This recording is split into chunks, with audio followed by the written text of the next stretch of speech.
Hi, welcome to another session here on the Self Care Summit. We're here on day 4, focused on spiritual self care, and I'm thrilled to be here today with Dr. Alan Fogel. Welcome, Dr. Fogel. Thank you. Great. I really appreciate you giving us your time and so we can have this conversation. I've been really excited about having this conversation because delving into your work, I see there's a lot of overlap between what I'm particularly passionate about myself in this area. So I want to share a little bit of your background with our audience, and then we'll get started, okay? Sounds good. Great. So Alan Fogel, PhD, is a professor of psychology emeritus at the University of Utah and has been an active contributor to research on emotional development and human relationships from infancy through adulthood. His latest book is Restorative Embodiment and Resilience, a guide to disrupt habits, create inner peace, deepen relationships, and feel greater presence.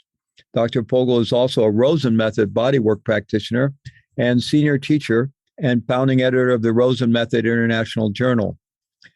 He has a part-time practice in online embodied self-awareness, consulting, and in-person Rosen Method bodywork.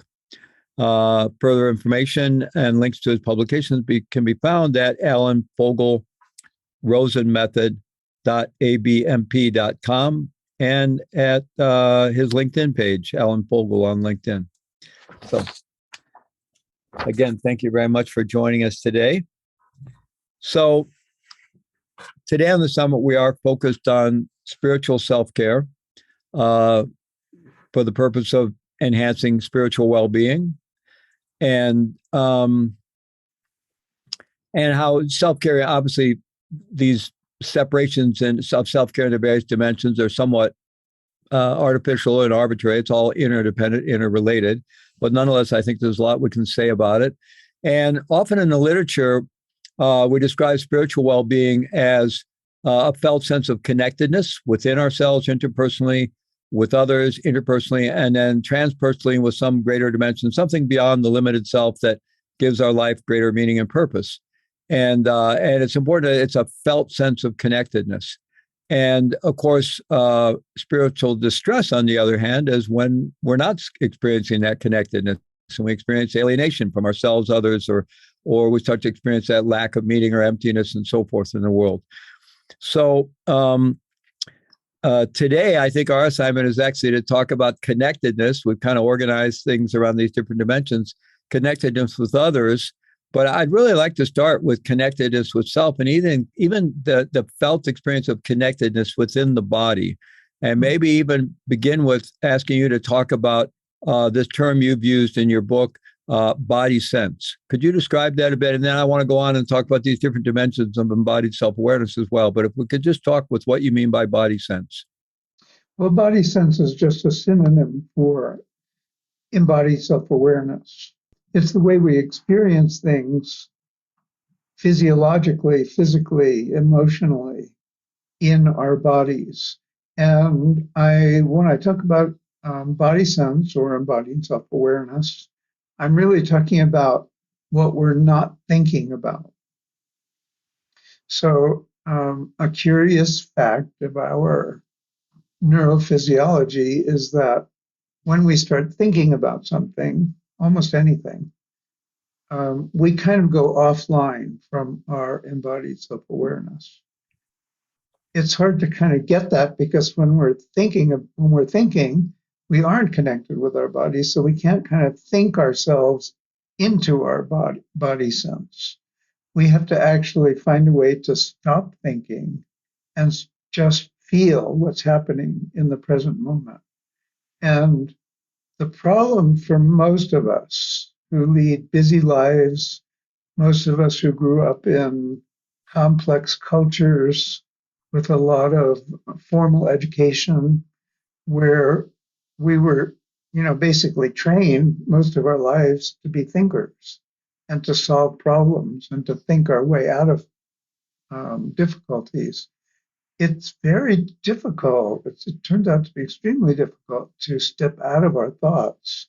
In fact, it can be a little scary to let go of thinking and just feel what's there.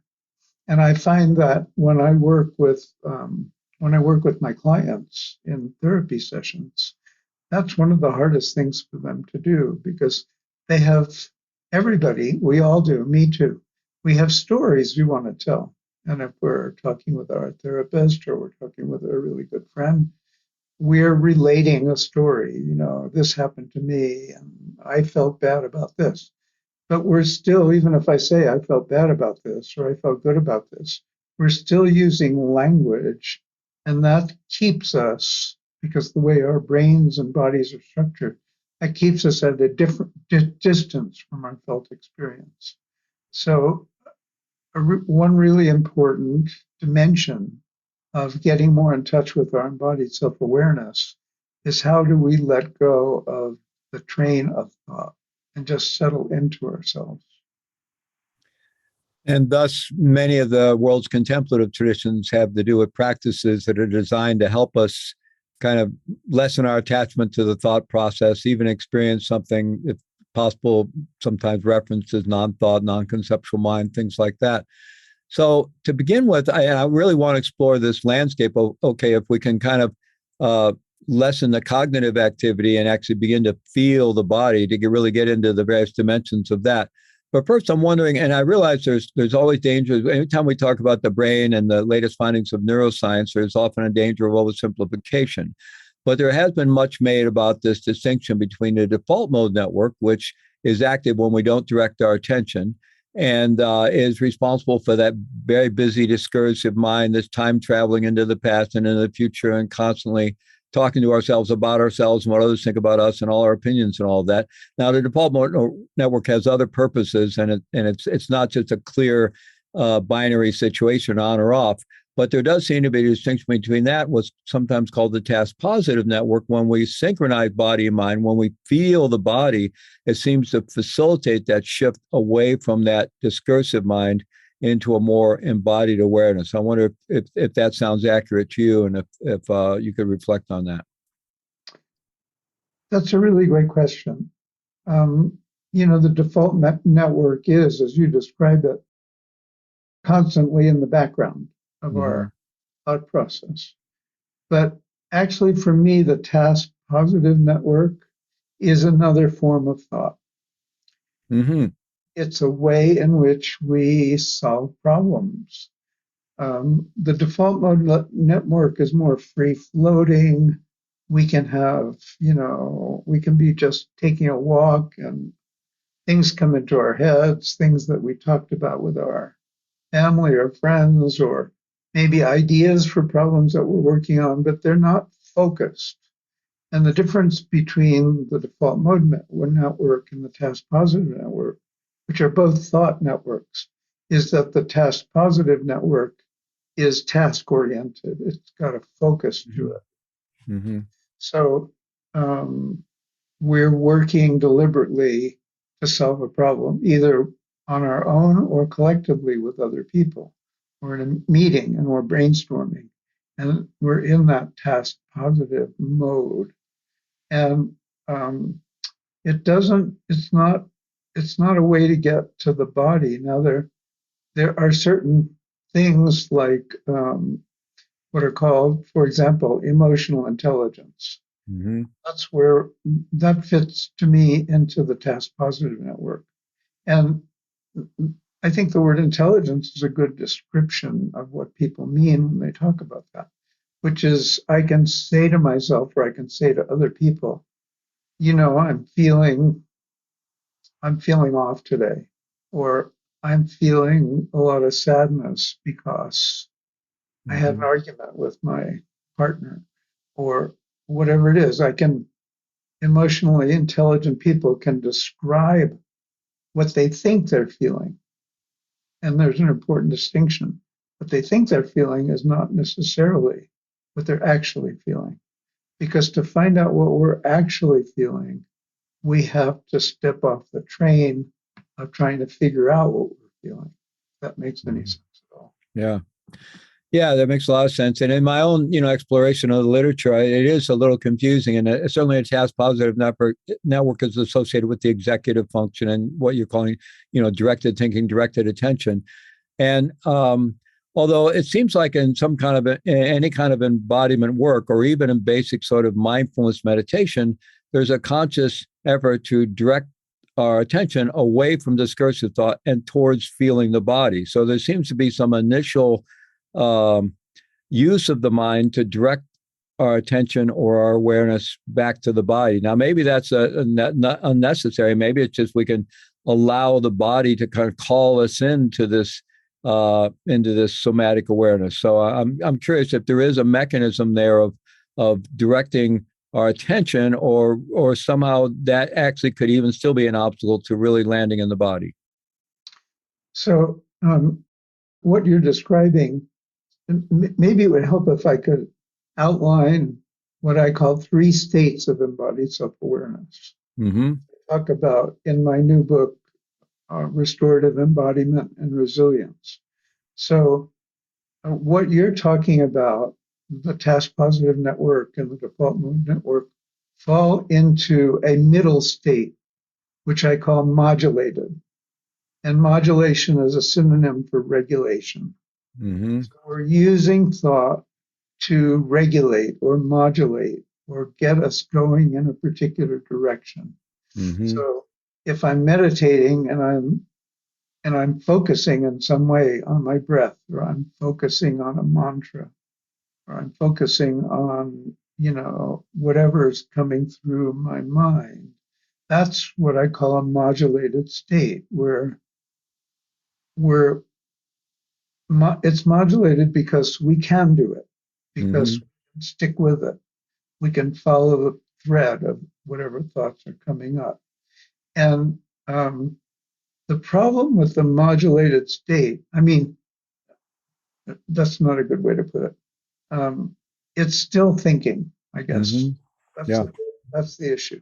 And it's also whenever we're focused, whenever we're using focused attention, like even just focusing on our breath in and out, Mm-hmm.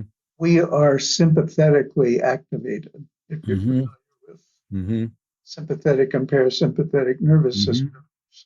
And I know Stephen Porges is going to be one of the speakers on your panel. So it's related to his view, polyvagal view. But I make this distinction, I make this very clear in my book, that whenever there's any kind of focus, we are sympathetically aroused. And physiologically, what that means is that our hearts beat a little faster, our diaphragm is a little tighter, our mind is more focused, there's tension around our eyes, typically muscle tension.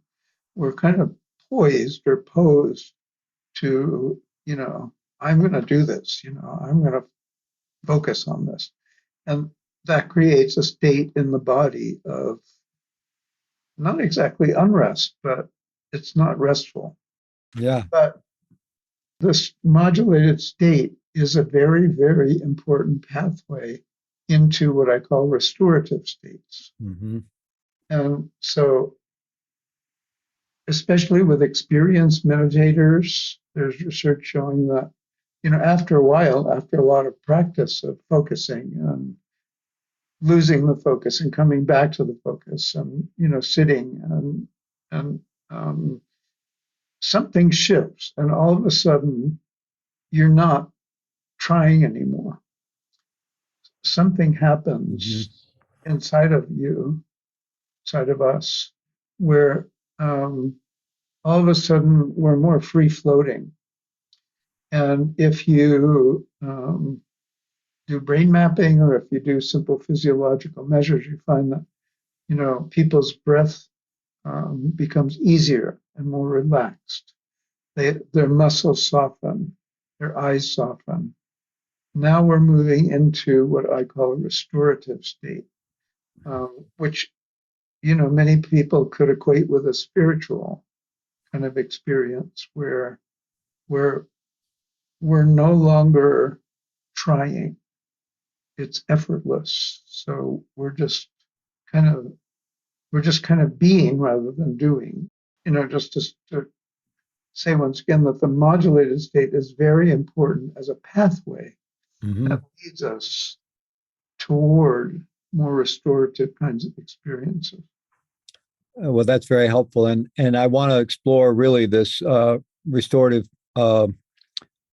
embodied self awareness and its capacity for healing and so forth with you. Just circling back to at least, and we can talk about this in a lot of terms. A lot of things doesn't have to be in terms of meditation per se, but in terms of meditation.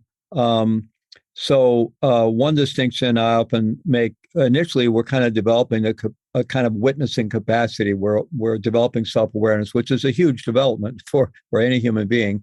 The ability to step back and witness our experience a bit. We have greater choice and greater spaciousness and all kinds of possibilities. But with stabilization of consistent practice, one can relax the witness or the watcher into being. And so there's an analogy I've used often. I'm not curious to see if this resonates with you. Before we have much self-awareness, it's kind of like we're in the river of sensate experience and cognitive experience without a lot of awareness. And it's kind of like, does the fish realize they're in the water, right? We all have some self-awareness, but there's not a lot of awareness. And when we begin some kind of awareness practice, it's like climbing out of the river and sitting on the riverbank and being able to look back and see the eddies and the currents and the fluid hydrodynamics and the things floating by. We can witness what's going on. And at some point, when we have enough stabilized kind of, through focusing and then relaxing, there's some kind of stability. It's like we can kind of come off the bank, slide back into the river, and now we're back in the river. And we let go of that witnessing, and we're just there experiencing it directly without the mediation of a witness. So it starts to move into what sometimes is referenced as a more non-dual sort of meditation.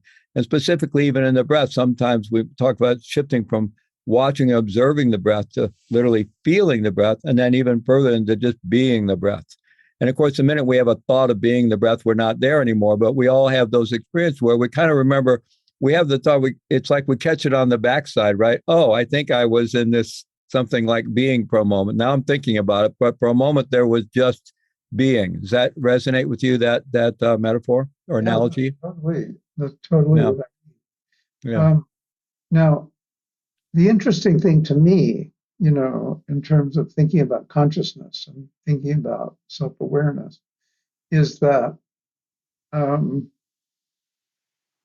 as long as we're seeking restoration, we'll never get there. Mm-hmm. Mm-hmm. Restoration finds us. Mm-hmm. We don't find it. We can move ourselves in that direction, as you explained very nicely, by, creating practices where we do focus. But there comes a point where we feel ourselves like sinking into the water. Mm-hmm. Mm-hmm. Feel ourselves getting letting go, not consciously, but we just open up and we're Mm-hmm. fully Mm-hmm. in our experience. We can't make that happen. All we can do is create the conditions, and then we're somehow called into that state. We let ourselves be guided into that place. And there's something about that word being called that again rings of Mm-hmm. kind of spiritual experience. We have to be open enough to hear the call, and the call is typically things starting to vanish and us kind of going into this altered state of consciousness. Mm-hmm. And I believe for most novices, people who don't have that experience very much or who have never had that experience, feeling that pull feels a little bit dangerous Mm-hmm. because you're kind of having to let go of all the things you've depended on, Mm-hmm. all the ways you've learned to self-regulate and to self-manage. And now all of a sudden you're in this kind of open space where you've got nothing to hold on to. And, on the one hand, it's terrifying. And on the other hand, it's the most beautiful human experience that's possible, in my opinion. Mm-hmm. So what you're saying for me implies, and I think also through my own experience, that that there is a kind of state of beingness or a dimension of beingness that is pre-existing, that's actually already there, that somehow we're relaxing into. Now it's interesting in terms of, you think of the whole body mind spectrum or consciousness altogether. From one perspective, it could be that somehow, this whole process that you're talking about, from focus to relaxation to letting go to answering the call, is actually, a shift in the integration and organization of the brain that's then creating in the state you're experiencing. Or you could think there's actually this pre-existing state that underlies reality and being. It's there all the time. And that the more we relax, we tap into that kind of already unconditional ground, which is, I think, a lot of the non-dual traditions point in that direction. Um, so, but rather than talk about that conceptually, I wonder if we can talk about the pathway into it through the body. So I know you talk about both interoceptive awareness or interoception and exteroception, and I found it interesting. I wasn't aware that what we can sense on the surface of the skin, the sense of touch, is actually exteroception and goes through a different set of myelinated nerve pathways that go more quickly to the brain, different areas of the brain, than the other internal interoceptively experienced sensations. Because we do still, touch is still experienced through the nervous system into the body, into the brain, but it's still, I didn't realize that difference, but it does make sense to me, because when we begin to explore that landscape of interoceptive awareness within the body, it isn't as directly and speedily accessible, I don't think, as the sense of touch, which is very refined and one of our most sensitive capacities, right? That sense of touch. So I wonder if you could talk about that pathway into actually feeling the body on what's accessible in terms of actual physical sensation, both exteroceptively and interoceptively. Yeah.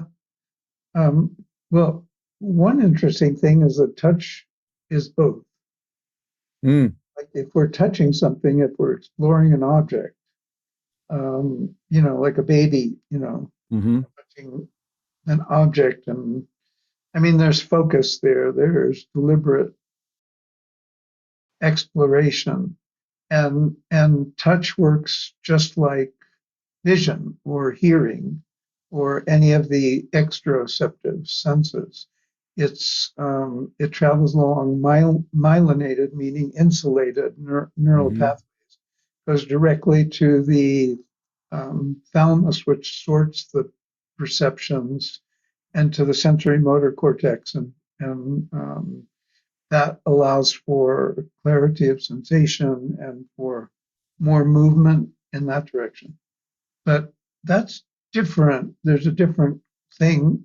There's a more of a non-myelated pathway for touch, which is more like being touched. So if someone is touching us, it depends on the quality of the touch. So if that touch is probing and intrusive, it's going to be more like exteroception. But if the touch is gentle, affectionate, loving, it's going to fill us up in a very different way. It's going to move through our nervous system more slowly. It takes a little while for us to take in and kind of soften to a loving touch. That would be an example of interoceptive touch perception. And all those interoceptive pathways are non-myelinated. They travel through a different pathway in the spinal cord, and they go to different places in the brain. And non-myelinated means that there's less fidelity, there's less accuracy, because the insulation isn't there, so the signal is kind of fuzzy as it gets to the brain. So the bottom line of all of that is that interoception, we just can't snap our fingers and feel something. We have to give it some space and time. And this is sort of like letting go. To really feel the quality of a touch and to really let it in and have it, touch our heart, have it tears come to our eyes because we felt lonely and somebody just came up and gave us a very loving and gentle hug. It takes some time for those tears to form. It takes a little time for our bodies to start to soften and melt. And that's a good example of an interoceptive touch pathway. Mm-hmm. Interoception also includes things like feeling warm or cold, um, feeling, just about anything we can feel um, through our body senses, and that relates to the internal condition of our bodies. Sometimes it just takes a while for us. I mean, I could be sitting in a room and I could feel a little chilly, but if I really stop thinking about it and just let myself feel, um, I start, maybe I'm going to start to shiver because I'm now giving space without thought, without any goal, to the actual totalness of the feeling and how it's affecting every part of my body, all of the pathways that would involve, pores opening and closing, and um, all of those physiological functions that have to do with feeling chilled or feeling warm. So that's the difference between interoception Yeah. and Well, I'd like to keep exploring that landscape a little bit, just to give our audience a sense of, what's possible when we really begin coming home to the body. So you've been describing interoceptive feelings and physical sensations.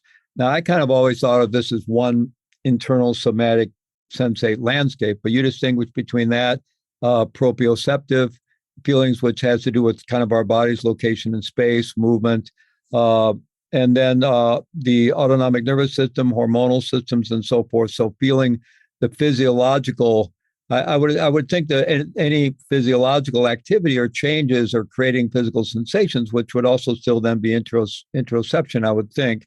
And then you also talk about the emotional body, if you will, or how we experience emotions in the body. So there really is this vast internal landscape, and as well as the fact that even just physically, our entire body, all the way down to the bones and including the bones, is all a living organism, all containing neuronal cells, all connected to the central nervous system. So we are feeling beings in a very deep way. yeah.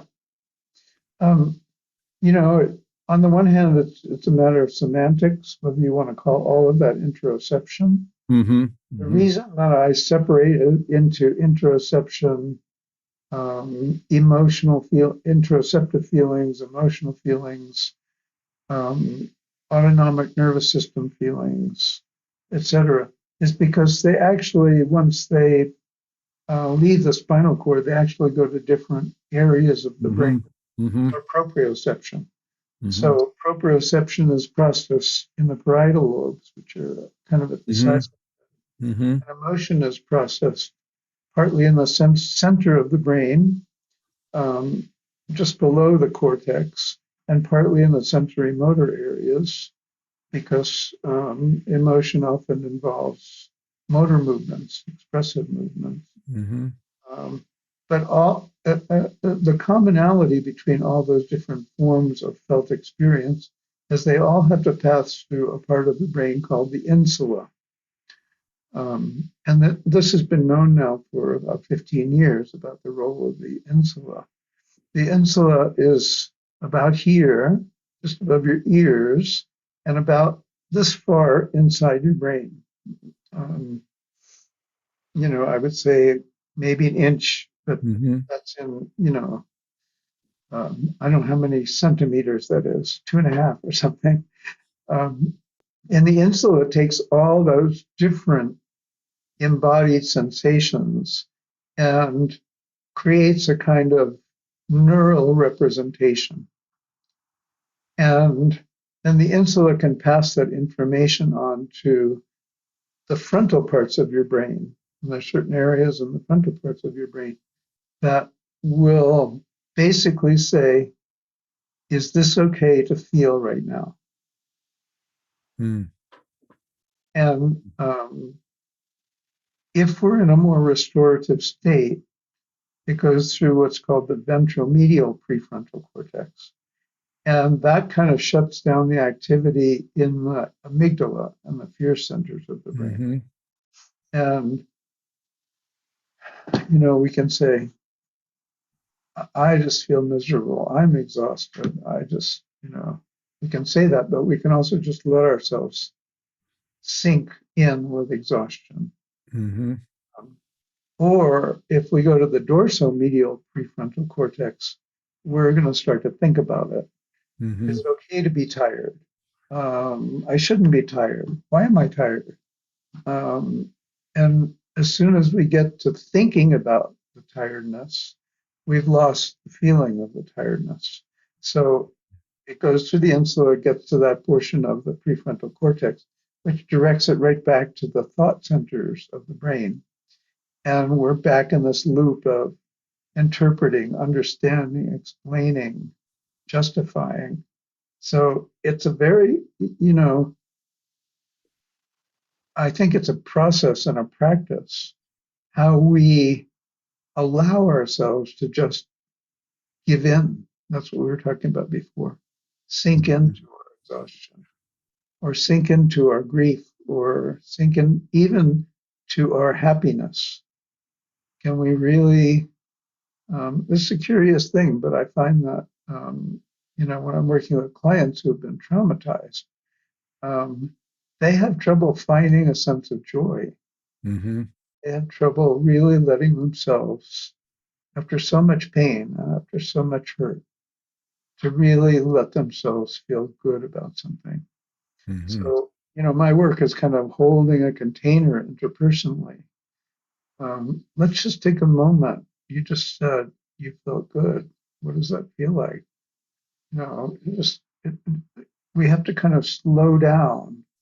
And clinically, we can help people to slow down, and it gives more room, so to speak, for the feeling to go through the ventromedial prefrontal cortex, and then begin to infiltrate the rest of the body. So you asked me this question earlier, and I never got back to it, but it isn't just a brain thing. It isn't just in the head that all of this is happening.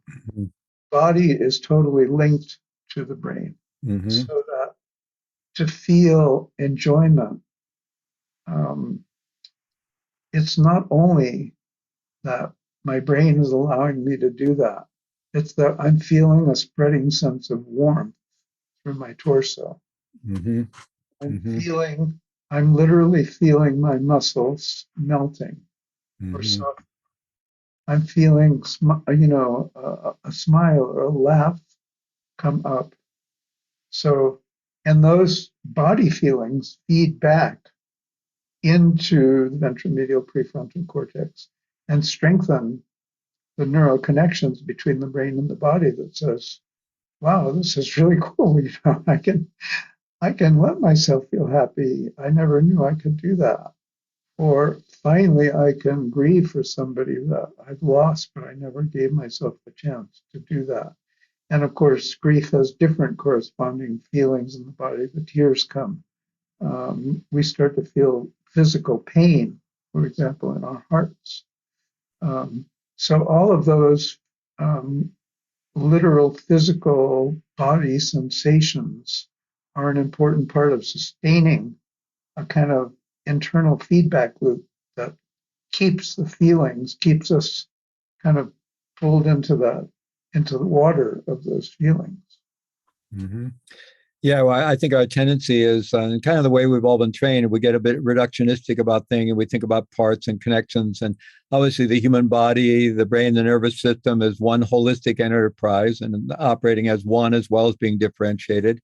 And today, people are also talking about neural networks in the biome and neural networks in the heart and so forth. And so there is this full embodied experience. And I'd like to talk more about the benefits in terms of spiritual self-care if we can learn, train ourselves, be supported by others in finding our way into this state of restorative embodied self-awareness. Like the more time we spend there, I assume that's doing some good things for us in terms of possibly healing trauma, increasing resilience, and so forth. So, could you talk about the benefits of spending time in that state? Yeah, well, you said two very important things. So what happens is in a restorative state, we move from sympathetic arousal, which is about focus, it's about trying, it's about solving and doing, to a more parasympathetic state. Mm-hmm. The parasympathetic nervous system is our heartbeats slow down, our breathing gets easier, our muscles soften. There's real physiological shifts in the body toward a general state of relaxation. Um, Relaxation is such an important thing when we're talking about restoration. In a way, they're synonyms, but there's been so many studies now, which I review in my book, that shows that if we can just settle into that state of relaxation, quit the trying, quit the doing, um, allow, entering into this place of restoration.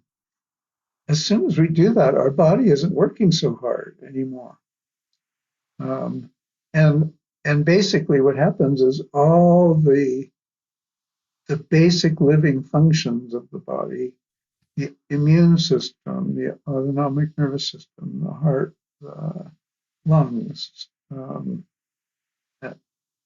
all of those things can do their job. And people, if they can get to those places, they start to feel better. Literally, it improves health. It can heal trauma, as you mentioned. But we have to.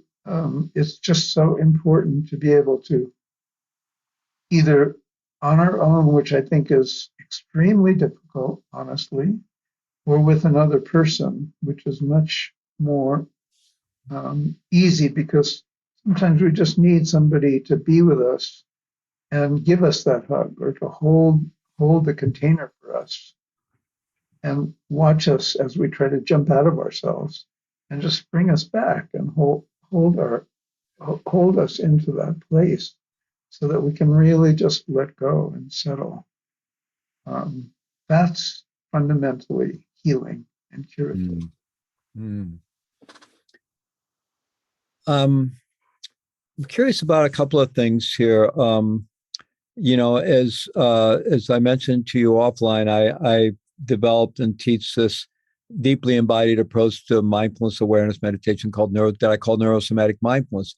And one of my kind of theories about it, and through my own experience and working with students, is that by finding our way into that restorative embodied self-awareness state, and or answering the call to be pulled into that or relaxing into it, however, that when we're more in the body and we're in the body with awareness, not so much witness separate dualistic awareness, but a more non-dual kind of awareness, we're getting a lot of data, right? We're getting the whole body is providing tremendous amount of data.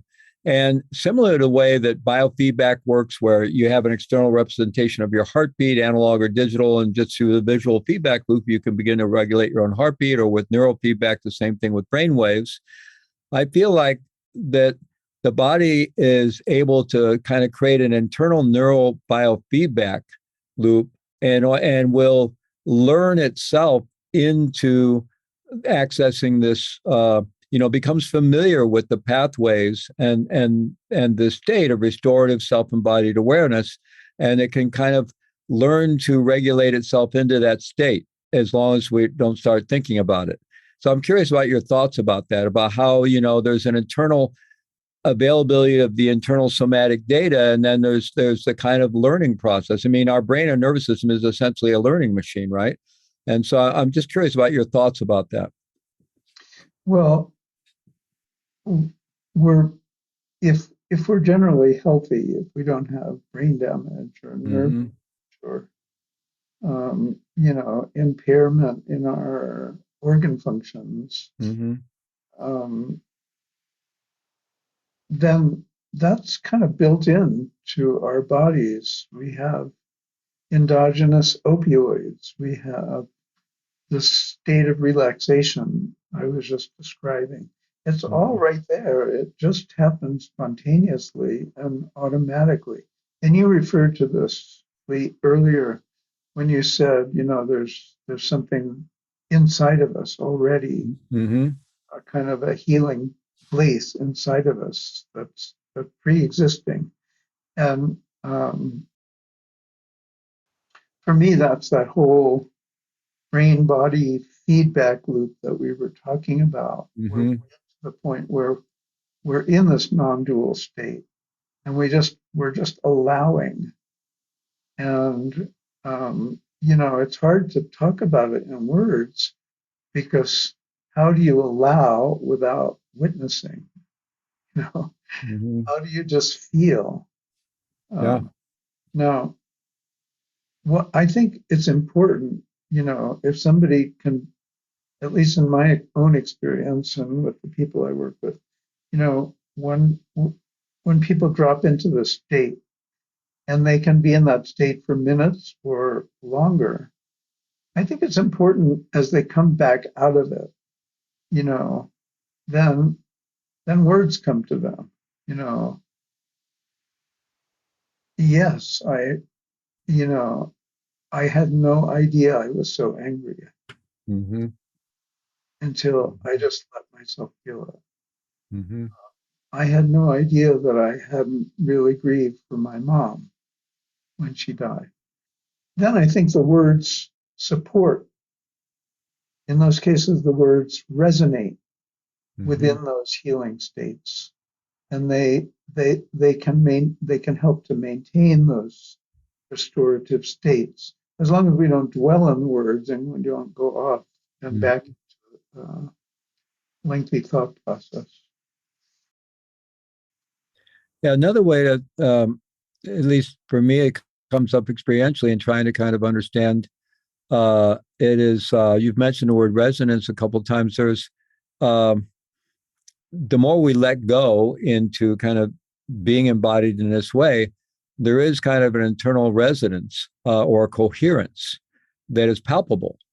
Yeah, And the more palpable that becomes, maybe that's that call that that we're able to relax into that because there's this palpable coherence or resonance or flow even, and that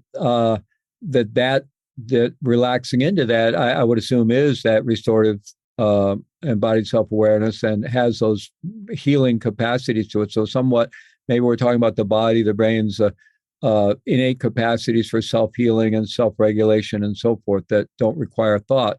But that sense of flow is in a sense of palpable, and it seems to be two different things because we're not just talking about feeling good, right? As you just described, it might be in that state we actually get in touch with difficult feelings and allow ourselves to feel them, which is clearly necessary for any kind of real healing.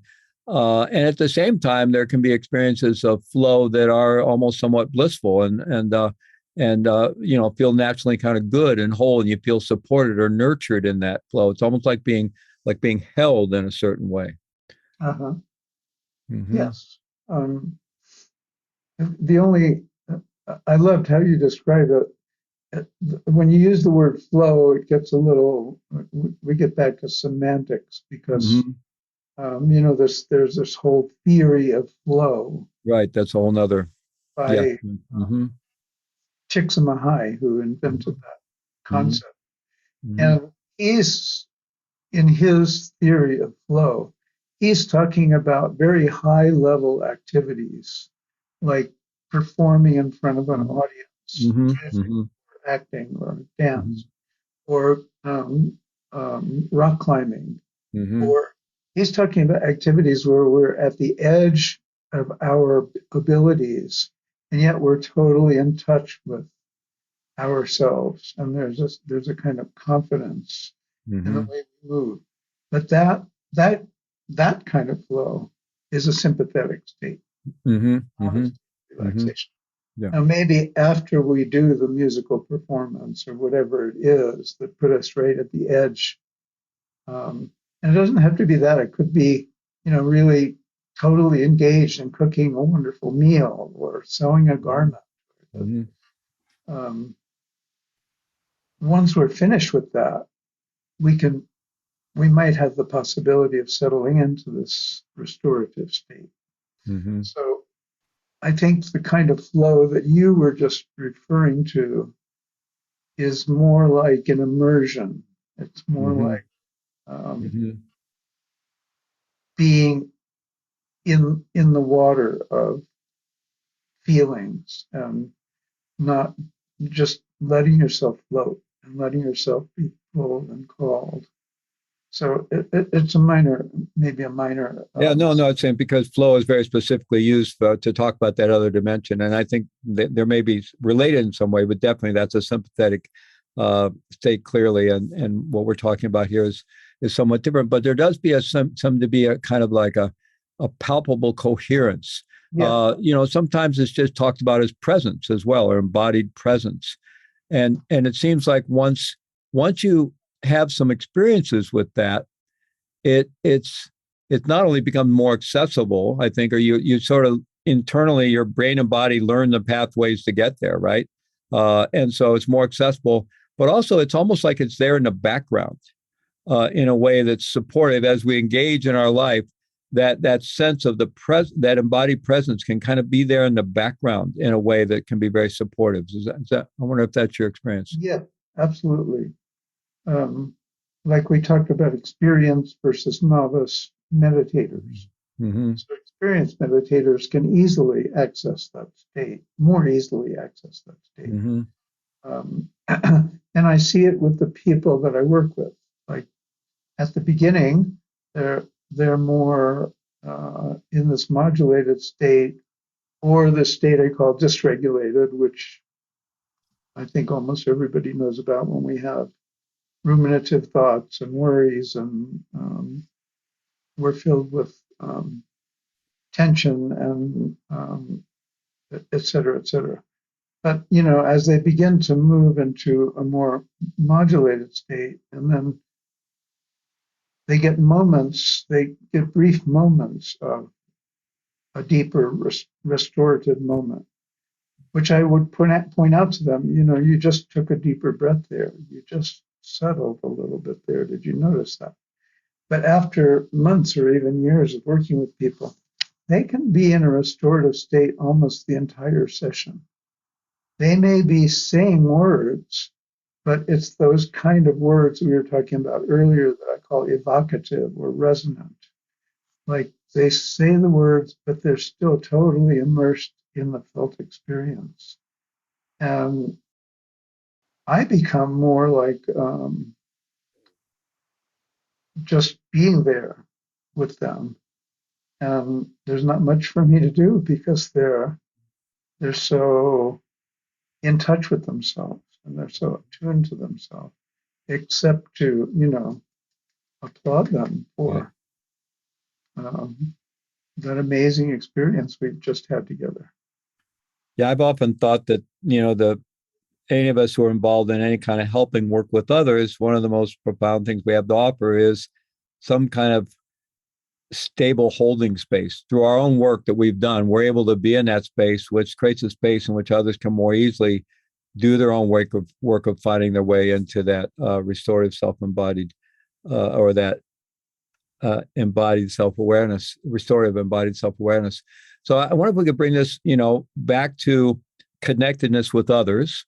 And so, to use Stephen Porges' language, self-regulation, co-regulation, or the ability to keep our social engagement systems online, right? So how do we do that with each other? And so we feel that palpable sense of connectedness, and we have the moments maybe of intimacy and connection with others. And it's not like we're going to stay in that, state all the time, but having had that or with certain close friends or family members where we know it's successful, then the same way that embodied presence is kind of in the background, maybe that sense of safety and trust is in the background of our relationships, even when we're busy, with things. And so often that work, as we move into doing it with others, there is this kind of like dance where things could go into dysregulation quite easily. And I know you talk about, even in terms of embodied self-awareness, you talk about dysregulated embodied self-awareness. And And since, I found that term very interesting, and I'm thinking it must imply that, yes, there's some level of dysregulation arising, but we're still there with it. We're still able to be with it or something. So I wonder if you could talk about how we move from developing this access to restorative embodied self-awareness into our capacity to create that same kind of connectedness with others, or even flow with others, intimacy, safety, relationship, basically. Um, you know, it's a great question. And like, for example, what you and I are doing, Mm-hmm. I feel like we have a great connection and we understand each other. We're sharing a lot of common experiences, but it's all in the realm of a kind of modulated interconnectedness. Mm-hmm. Because we're task oriented, we're discussing, we're thinking about things, we're describing things.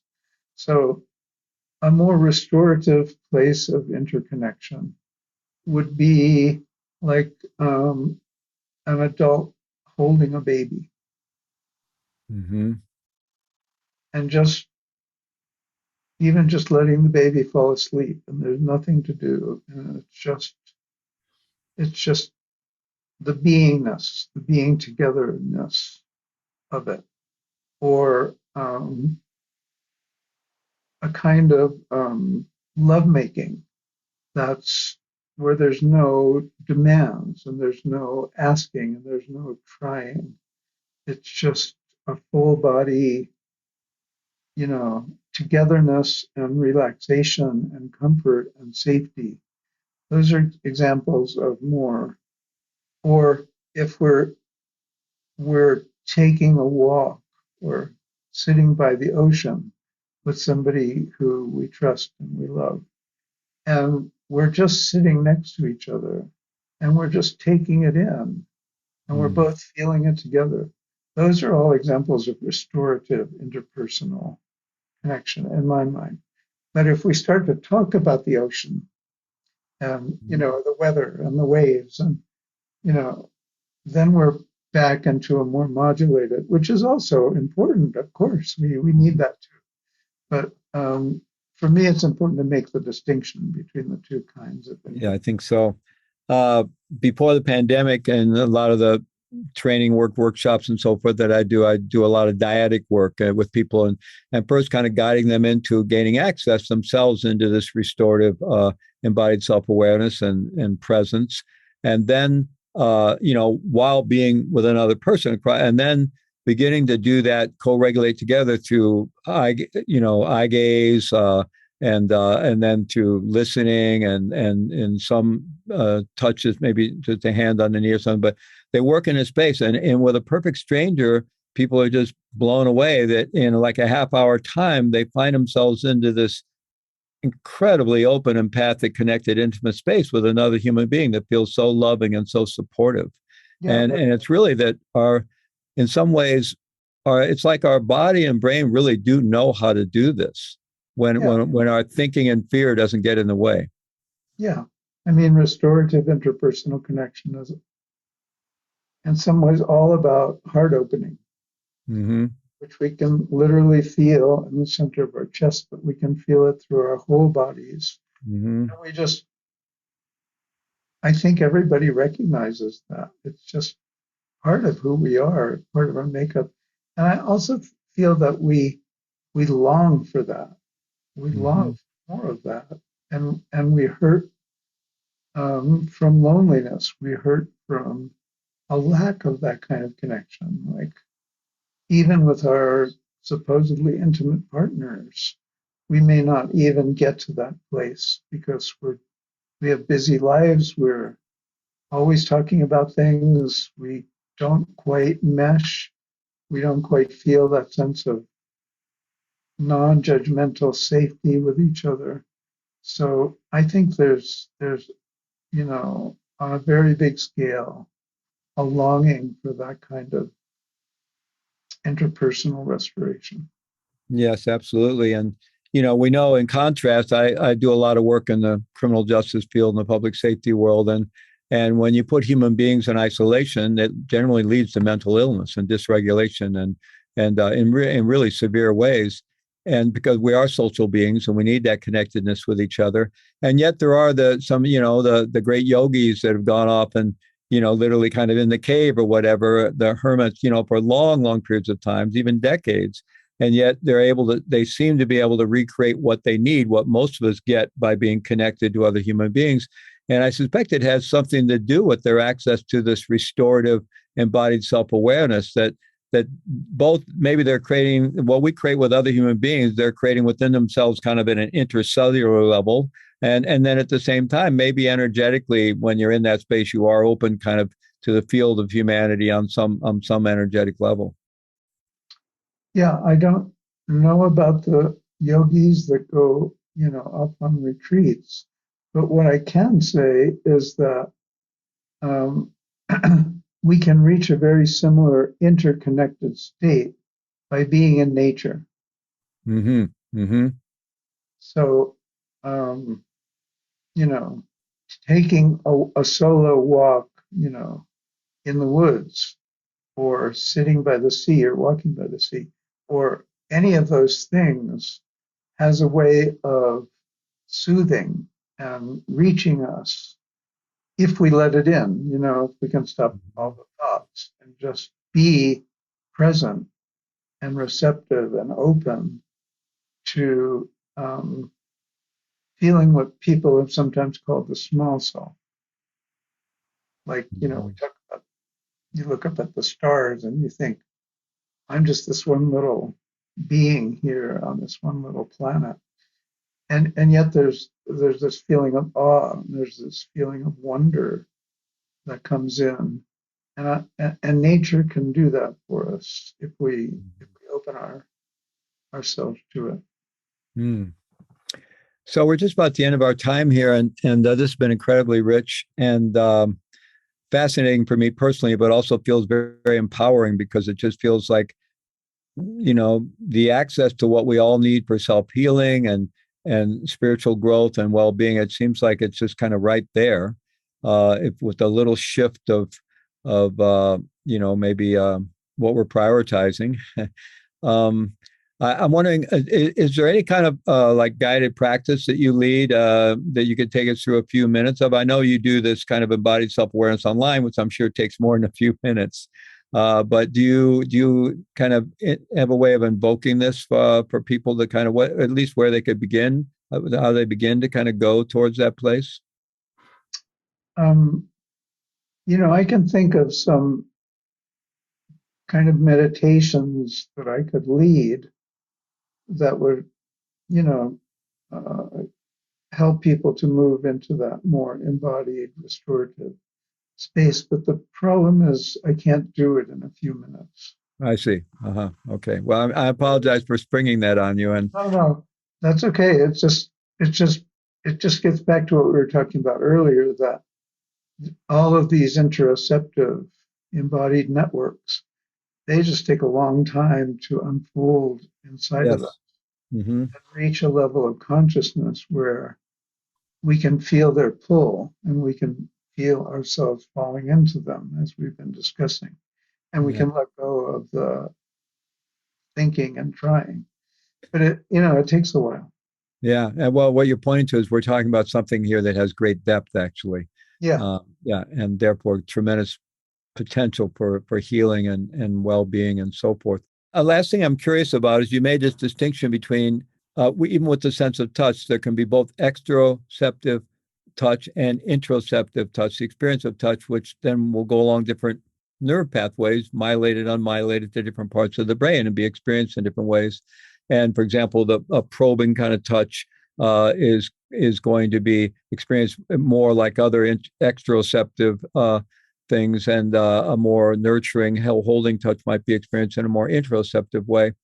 So, some researchers have pointed that the ideal configuration for a human being to be born into is the traditional hunter-gatherer clan, where you're born into the set of nested social relationships and you're always held, you're always attended to. There's really no gaps, right? And sadly, today in our modern world, we're kind of mostly born into a world of disconnection, right? And some people have talked about the need for that kind of fourth trimester that, that would go from the womb. Ideally, we would go into a somewhat womb-like transitional, you know, holding space, right? And of course, most of us don't experience that in modern culture growing up. So, in working with these embodied approaches to mindfulness and awareness meditation, my sense has been that we could kind of create that experience, almost that fourth trimester or womb-like experience for ourselves, which I think is described by what you're talking about as restored embodied self-awareness. And in doing so, and working first with sensation on the surface of the skin, or that we experience through the sense of touch, there's the obvious sensations, the pressure points and whatever is supporting us, the weight of our clothing, the texture of our clothing, movement of the air temperature, passage of air across the nostrils and parted lips. But as we stay with it, we can kind of fill in the entire landscape of the skin head to toe and feel there's something there, because we're connected to the space around us, and the space around us, although we think of it as being empty, is actually made of gases and it's energetic and so forth. So we can begin to feel ourselves held in this kind of almost encapsulation of sensation that can feel incredibly like an exquisite loving attentiveness, that we are being held like the infant in that very loving way. And then we can go from there to awakening more of the vast landscape of interoceptive awareness and the possibilities of that coherence and so forth. But I'm curious about what your sense of what we might be experiencing by feeling that full encapsulation of the skin and our relationship to the space around us energetically through the sense of touch, and what might be going on there. Because certainly people report being able to have that experience and having it be feeling incredibly nurturing. Yeah, I mean, I think it's a great example of what we have been talking about. And as you were talking, the word that came to me is safety. Mm-hmm. Mm-hmm. So the key ingredient of so many different practices that we're in a renaissance now, as you probably know, of Mm-hmm. these kinds of fourth trimester, if you want to call them that, practices. Mm-hmm. Um, the key ingredient is a sense of safety. Mm-hmm. That's a key ingredient for the activation of the parasympathetic nervous system. That is, when we feel safe, we can let down our guard. We don't have to try so hard. We can say, oh, it's okay to be here. It's okay to just be here.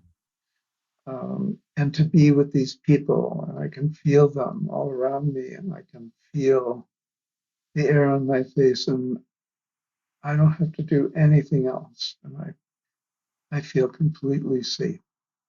So, safety versus threat is such a Mm-hmm. powerful, it's again getting back to Porges's work. Absolutely, yeah. Um, Anything we can do to move into that more parasympathetic state requires a sense of safety. Mm-hmm.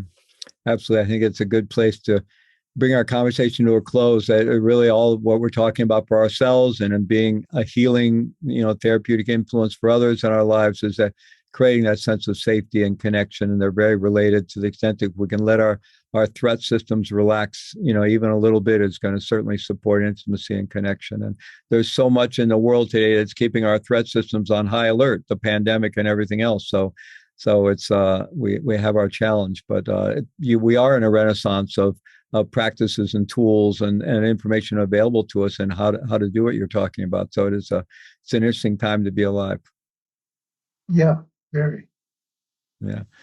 Well, Dr. Alan Fogel, thank you so much for being part of the Self-Care Summit and for this really powerful and fascinating conversation. And one, again, that I feel is very empowering, because it lets us know that we actually do have these capacities, and maybe we'll need some support to find our way into it, or to some extent we can do it on our own, or some combination thereof, but it certainly is accessible to us. So thank you so much. Thank you. I really appreciate it. Be well. You too.